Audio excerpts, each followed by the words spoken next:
An Alabama church wants to establish its own independent official police force.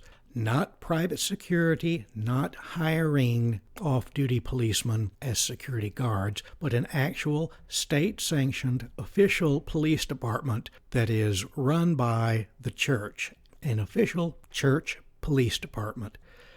Can you imagine if it was a mosque that was trying to do this instead of a Presbyterian church? But here's the news report.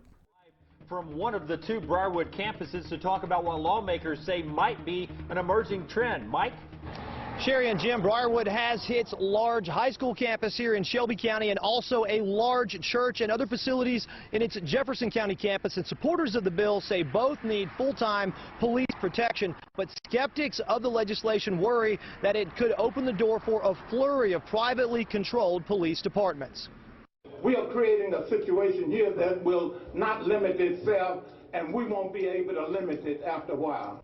Briarwood will be the first church in Alabama to have its own certified police on staff if Governor Bentley signs HB 45 into law. State Representative Alan Treadaway, a captain in the Birmingham Police Department, tells us there will likely be more churches and possibly businesses that follow suit.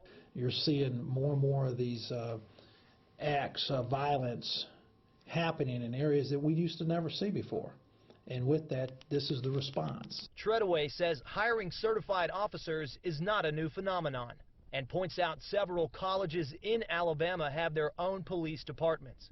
I know there's been some concern that they will be at the direction of a board or a president of a university, and that's not the case. That's not their role. Their role is to enforce the laws, and that's what they're there to do. Briarwood is the size of some colleges. Briarwood attorney Eric Johnston says the decision to push for independent police protection wasn't prompted by any single incident, just the desire to have certified law enforcement on hand at all times. It's just that, Briarwood is unique in the state because of the varied and number of ministries that it has that operate, 18 hours a day, 7 days a week, virtually every day of the year.